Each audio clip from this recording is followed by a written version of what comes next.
Hi. For case 3, we did file sharing safety. Paige, Kate, and I did, or Paige, Kate, and Haley did some research on it.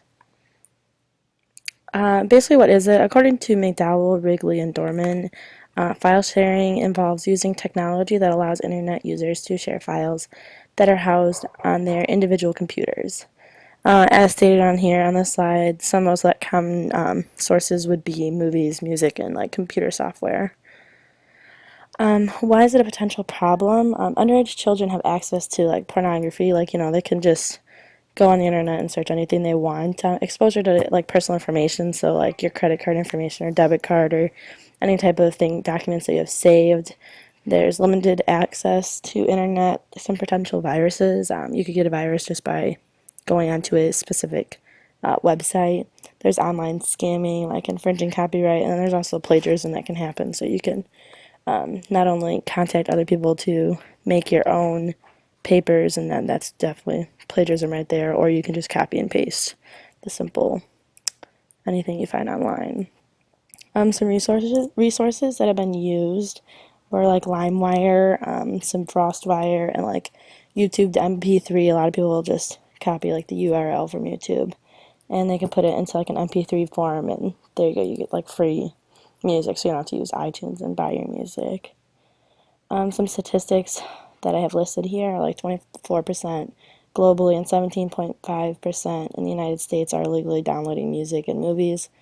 Might not seem like a high number, but it's high enough. And then the music industry loses $12.5 billion every year due to the illegal downloading. Like how I said about the YouTube to MP3, that's one of the most famous, commonly known ones. And then between 2004 and 2005, 30 billion songs were illegally downloaded. So that just gives you a rough estimate of how much per year we download illegally.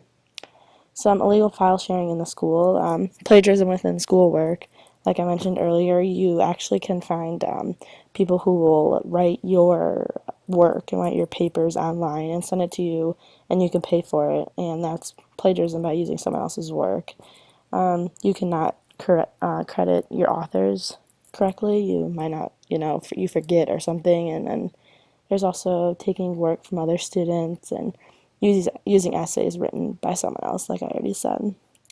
Here are some helpful sites for educators to learn more about file sharing and what to do, in a case that they find their students.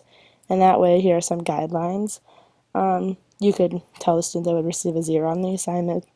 They would have to make sure you enforce safety of file sharing and make sure they know, like, how bad illegal file sharing will be more, once you get into college level and like higher level things, because that's taken more seriously and you could potentially lose your job in your future and how it will represent yourself. And here are just the resources that we used.